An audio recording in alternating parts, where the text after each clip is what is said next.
So you're thinking about running, but not sure how to take the first step. My name is Brian Patterson, and I'm here to help. Welcome to Brian's RunPod.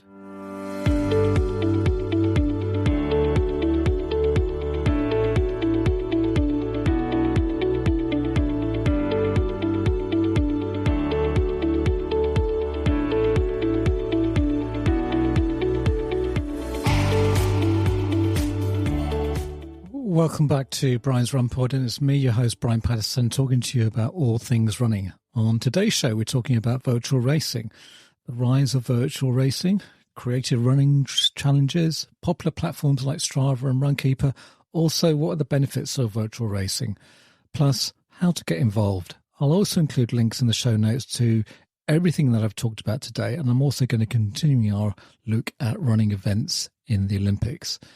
The rise of virtual racing. Now, the internet has given us some enormous benefits, but at the same time has provided us with some things that we have to be wary of. Now, the benefit to runners has meant that we're becoming more and more connected to different communities all over the world. I mean, I grew up with the internet and without the internet, and the only form of communication was limited to the telephone, telegrams, and the post. And I can even remember being huddled around the telephone at Christmas time, waiting to talk to my relatives in Nicaragua. Now, I do digress a little bit from the purpose of the podcast, and I just wanted to paint a picture of how, with the advances of technology in the last 20 years, we don't have to wait for the next local race to see how we can feed our competitive juices. And an article in The Guardian said, a race without time constraints, other runners, or even a set route might seem a little bit pointless. But then again, perhaps lack of competition and the emphasis on meeting your own goals is the perfect antidote to starting line jitters, portable toilets, and the bellow of to the right as you get lapped again. The rise in popularity of the virtual race suggests that lots of us are loving the slower, calmer alternative. There are numerous companies and not-for-profit organisations offering virtual running experiences, and while the details vary, the concept is the same. Pay money, run the distance, whenever, wherever you feel like it, and get the medal in the post. While some organisers demand that the run is completed within a certain week or month and require a photo or an app or a screenshot as proof, others are more relaxed and work on trust. They don't even insist you run the distance in one go, allowing you to break it up in as many runs, jogs, or walks as you need. Creative, now we're going to be looking at a segment where we're looking at basically creative running challenges, so which basically will keep things a little bit more interesting. Now, we will look at virtual running in a little bit more detail later on, but I thought we'd look at some of the creative running challenges which we have, like, for instance, streak running. Well, you'd be pleased to know it has nothing to do with running naked. And according to an article in Runner's World, and I will include links in the show notes, the run streak is simply a means of running on consecutive days for a set distance without fail. The rules are simple. Run at least 1 mile every single day on either the road, the track, hill, dale, or even on a treadmill. And your run streak can be for as many weeks, months, or for the exceptionally committed runner, forever.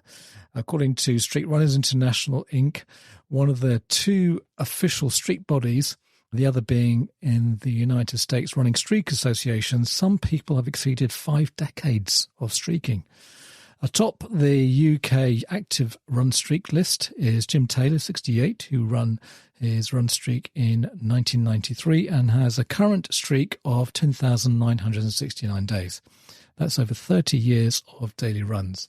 While people like Gary McGee, who ran a marathon every day for a year, and TikTok running sensation Savannah Mukasey, who has been documenting her journey of 589 consecutive days of running on both social media and Strava, have undoubtedly also made run streaking more popular, inspiring others to set a New Year goal and stick to it. While it's fine to train every day, recovery is key, and it's important to make sure you don't put too much pressure on any one part of the body, says Lynn Cantwell, clinical director of Six Physio. Running continually loads the joints and bones in the same way every day without giving you them a respite. So Cantwell also suggests supplementing your run streak with strength and conditioning work to avoid injury. Running small amounts, such as a mile a day, can be good for your health, but it's important to keep your runs varied as much as you can and make sure you are supporting the running aspect with strength and conditioning work, as I said, to avoid injury. Rest days are an integral part and aspect of running, and unless you're an athlete, running on a consecutive days can be pretty tough going, as well as the body needing a reduction in training, known as drop-down weeks. During a training cycle, it also needs time to recover within weekly microcycles, says UK athletics endurance coach Helen Gaunt. The time the body is allowed to rest when it repairs and strengthens, ready to build to the next level, or there is a risk of plateau. So rest and recovery is just as important as training. In an article written by Emily Emmons, the editor of Men's Health, she says that she completed 1,000 days running streak. Her conclusions were, so there it is. After more than 2.5 years of running every day, feeling poorly, hungover, exhausted, or too busy, I completed 1,000 days and openly admit that although the running gets a little easier, it still gets boring. I still avoid putting on my trainers, and I haven't really got any faster. People cleverer than me, I'm sure, will be able to explain much more coherently why no rest days doesn't include PBs. But most days, when I tick another run off the calendar, a paper one, and she says she's old school, I still feel like I've achieved something. I try to see it as an example that you can always find a half hour in the day to get some fresh air, take a quick snap of the sunrise, or dodge the few puddles to reconnect with some kind of purpose. There's also these what's called themed running challenges, which I found.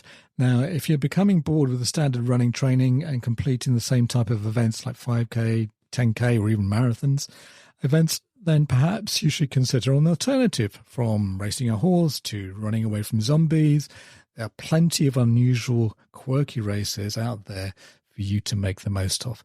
And here is a pick of the 12 best themed races around the world, which are guaranteed to put the enjoyment back into your running. There's the Colour Run. During the Colour Run, participants are covered in different coloured paint at each mile of the course. Founded in 2011, the event takes place in countries all over the world, encouraging runners of all ages and abilities to take part in this unique celebration.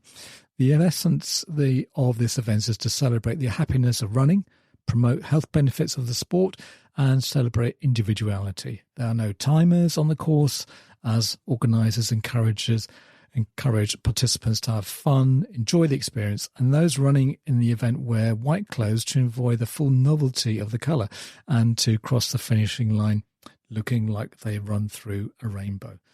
Now, I particularly like this one. It's called Zombie Runs. The world has been hit by a zombie apocalypse. Well, at least for these 5K running events, it has anyway. To make it out alive, you must complete a challenge of 5K obstacle course and dodge impending flesh-eating zombies along the way. Ignite your fight or flight response and test your nerve, skill and running capabilities in this eccentric challenge.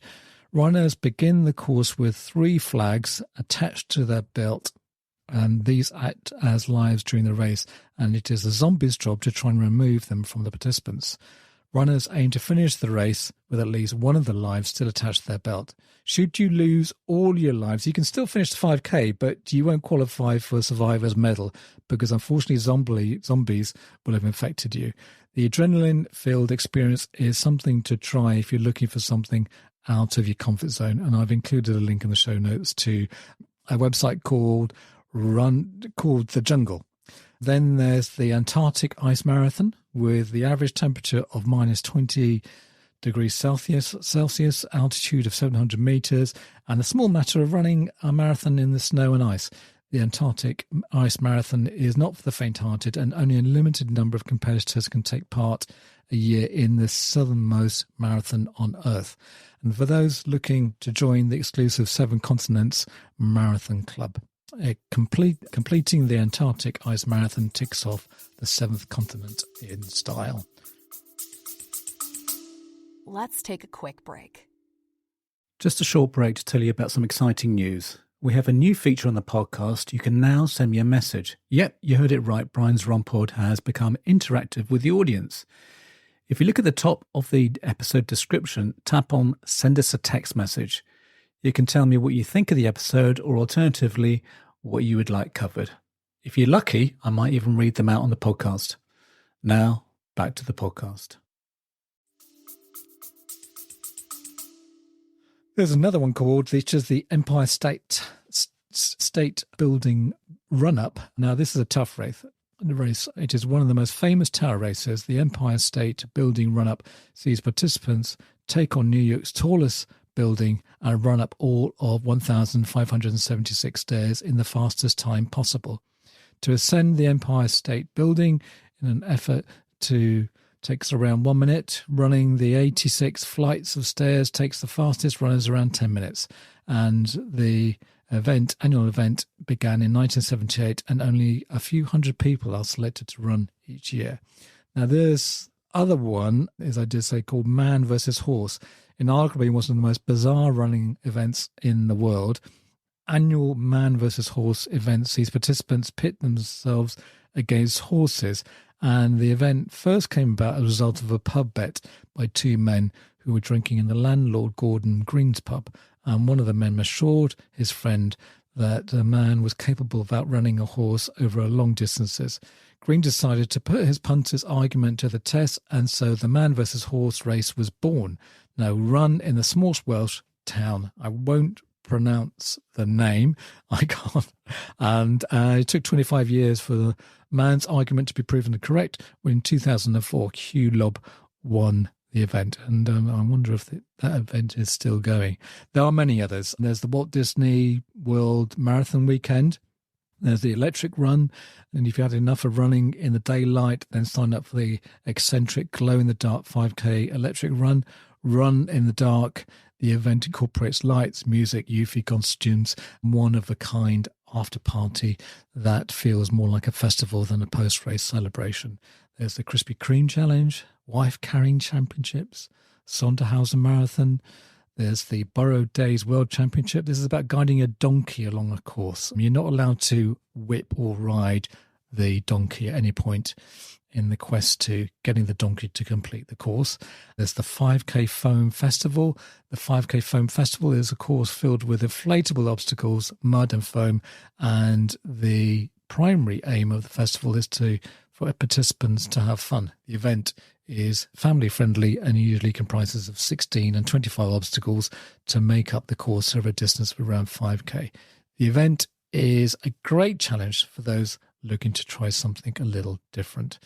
Now, I know we were talking about virtual racing, but I thought I'd include the segment about different types of racing if you just wanted something a little bit out of your comfort zone. Now, I will talk about kind of some of the popular platforms we have. I may have covered this before in a previous podcast, but I thought it'd be worth looking again in this context. So you've got Strava, which is a fantastic app which tracks physical exercise and incorporates social networking features. Brilliant community app. It started out as a tracking mostly outdoor cycling and running activities using GPS, but now incorporates several dozen other exercise types, including indoor activities. And if you look up virtual running in Strava, there are loads of events you can enter. RunKeeper, which I know I've talked about earlier on, and last year, RunKeeper app has lots of bells and whistles, both straightforward. Easily tracking will always be a core feature. I think it started up in Canada. I can't be sure. Designed for serious and casual runners alike. The use of GPS mode to track all your outdoor activities, like running, trail walking, even cycling. More focused on indoor workouts. Use stopwatch mode to track all your stationary workouts like spinning, yoga, or treadmill running, with extensive list of activities. You can keep track of everything, and that gets your blood pumping. With more and more races creating virtual race options, there's never been an easier time to start racing with the RunKeeper app. You can even register for virtual races and track them straight from the app. You can even access the leaderboard afterwards to see how you did and find races for your area in the Explore tab to start racing. Nike Plus, one of the first apps to track your running on the iPhone, in an article written by Nike.com in the middle of the pandemic, they gave reasons as to how it shot up in popularity. As race after race got cancelled in the year 2020, something interesting started to happen. Rather than abandoning their training, many runners began to plan their own races or sign up for a virtual one in honor of a scheduled event. In fact, about 30% of runners who had registered for a live race or switched up to a virtual race, says Jeff Matlow, the CEO of Running USA. Some virtual runs are seeing up to 50,000 people signing up, while prior to 2020, a huge turnout would have been about 15,000. This is in the US, so still only 7% of people still feel that completing a virtual race where you sign up online to run a certain distance, then do it in your own time, is the same as finishing an actual organised one, according to Running USA's 2020 National Running Survey. And let's be honest, it's not. The difference is less than about the race programming. Most running apps, including the Nike Run Club, can help you map out your distance. And the real challenge is, how do you stay motivated and on your game when you no longer have camaraderie or cheerleaders or competition to keep you going? In an effort to put the effort in, you can find a new type of inspiration from a virtual race, says Lenny Waite, PhD, a certified mental performance consultant and Olympian who recently completed her first one. You're the race director and the participant, she says. I think these are key things. That sense of control could boost your running performance. Nike Running Global Head of Coach Chris Bennett agrees. You're not limited to the rules of someone else's race. You're making your own rules for the race, she says, in a lot of ways, and that can be quite liberating. Now let's look at the benefits of virtual races and challenges. Well, location. With a virtual challenge, it doesn't matter where you complete it as long as you do it within a time frame. Gone are the days of using travel as an excuse to not to exercise. Completing at your pace, as long as you reach your mile goal by the end of the month, it doesn't matter how fast or slow you go. You can quite literally race at your pace. Account for your ability and set your pace at whatever works for you. Don't push yourself too hard and risk injury yourself. You have plenty of time to reach your goal. Equally, set a tough target and you'll be more obliged to get out on the days when you lack motivation. Exercise wherever. To test the rush to make your gym class straight after work, can't get childcare while you're at a running club, or simply prefer to do your own thing. Virtual challenges give you the freedom to exercise whenever it suits you. Involve others. Virtual challenges are affordable and accessible to pretty much anyone, so why not get a friend to join you or friends? Exercising with a friend can elevate a boring workout or to a giggle-filled catch-up while you both rack up the miles. On tough days, your friend can help motivate you to get out and active, especially if you are particularly competitive and want to beat those record times. Make your virtual challenge a family ordeal and get your kids involved. Race at Your Pace offers smaller kids challenges to encourage the whole family to get fit. You never know, going for a picturesque walk may become a family favourite weekend activity. There's flexible, scared of committing to something because you lead a very unpredictable and hectic life. Virtual challenges are for you. If you need to take the day off or two off, you can improve your fitness regardless of what life throws at you. Additionally, if you won't be able to reach your goal due to the ability or injury, you can change your goal as long as you do it in time. This way, you still get the shiny medal at the end without pushing yourself to an unrealistic target. And it's in the final and probably the most best benefit, I feel, is that the benefit of virtual challenges is that they are incredibly motivating. Everybody knows that exercise is good for them, and that doesn't mean everyone is active. Virtual challenges help make exercising less intimidating by breaking up achievable goals into chunks with the promise of a prize. Knowing that you're working towards a shiny medal encourages even the most reluctant to get moving. Also, it's a great achievement to be able to gloat to your friends about it.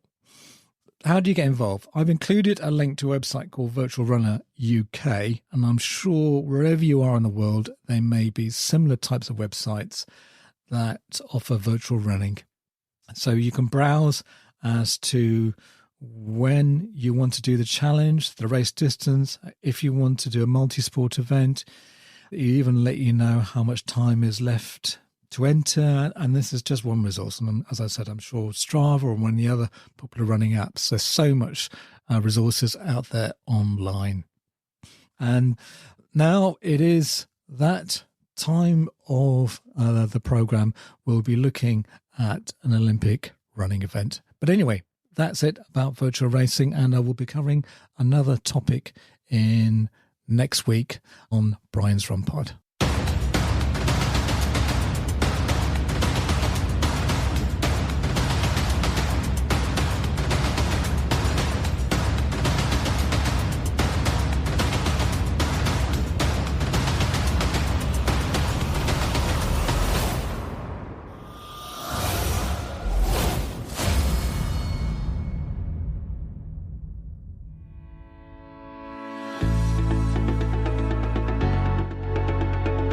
Well, as we're going to continue our series about Olympic running events, well, this week we're looking at the 10,000 metres at the Summer Olympics. It's the longest track of a running event held at the multi-sport event. The men's 10,000 metres has been present on the Olympic athletics programme since 1912. The women's event was added to the programme over 70 years later at the 1988 Olympics. It is the most prestigious 10,000 metres race at elite level. The competition format is a straight final between around 30 athletes, although prior to the 2004 a qualifying round was held. The Olympic records for the event were both set by Ethiopians in the 2008 Beijing Olympics and the 2016 Rio Olympics. By Kenisia Bekele set the men's record of 27 minutes, 1 second, 1.17 minutes, while Almaza Ayana set the women's mark at 29 minutes, 17.45. The 10,000 metres world record has been broken at the Olympics on 2 occasions, Lassie Viren winning the time in 27 minutes 38.35 in 1972, and that stood as a record for less than a year, and Almaz Ayana knocked 14 seconds off the women's record in 2016. 6 men have won the Olympic title twice. Paavo Nurmi became the first in 1928, and he was followed by the Czech runner Emil Zadek, Lassie Viren, Haile Gebrselassie, Kenisia Bekele and Mo Farah have also won the 10,000 metres title twice. 2 women have achieved that feat. Deratu Tulu won her second title in 2004, and Tarunesha Dibaba had back-to-back wins in 2008 and 2012. Deratu Tulu is the only athlete to have reached the podium on 3 occasions. Historically, athletes in this event have also had success in the 5,000 metres at the Olympics. The winner of the men's Olympic 10,000 metres has completed a long-distance track double on 9 occasions, the most recent being Mo Farah from Great Britain at the 2016 Rio Olympics. Tarunesh Dibaba and Sifan Hassan are the only women to complete this double at the 2008 Beijing Olympics and the 2020 Tokyo Olympics, which was held in 2021. At the 2016 Rio Olympics, Almaz Ayana smashed the world record in the time of 29.17.45. It was the first time 4 women broke 30 minutes in a single race. Ethiopia is the most successful nation in the event with 10 gold medals among its 24 in the event. Finland is the next most successful with 6 gold medals and 13 overall. Finland's period of great success in the early 20th century led to wide usage of the nickname Flying Finns of Carlo Manica, who was the last Finnish athlete to medal in over 10,000 metres in 1980. Kenya has won 11 medals, although Natafila Temu is the only Kenyan to have won Olympic gold. And I'd just like to say at this stage, I do apologise if I have spelt or pronounced the names of people incorrectly. Anyway, that was a look at the 10,000 metres at the Olympics, and I look forward to telling you about another running event next week on the podcast.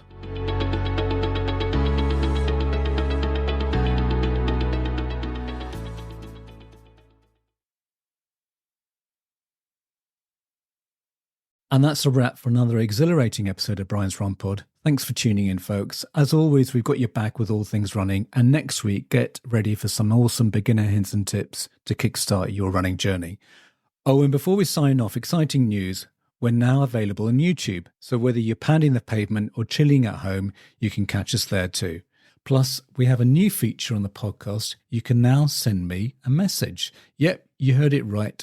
Brian's RunPod has become interactive with the audience. If you look at the top of the episode description, tap on Send us a text message. You can tell me what you think of the episode or alternatively, what you would like covered. If you're lucky, I might even read them out on the podcast. Hey, if you want to keep up with the latest updates, behind the scenes fun, and even some exclusive content, make sure to follow me on social media. You can find me on Twitter, or should I say X, at Brian's RunPod. We've also just launched a shiny new Facebook page. Simply search for Brian's RunPod and give us a like. And don't forget to hop on over to Instagram, where you can catch all our visual adventures at Brian's RunPod. For those of you who love diving deep into the episodes, head over to our website, www.briansrunpod.co.uk, and there you'll find detailed show notes, handy chapter markers, make it too easy to navigate through our favourite discussions. Please leave a review, as it will always help others find this podcast. Music is by Happy Days by Stock Audio, not forgetting artwork by Alice Patterson. Till next week, thanks again for listening.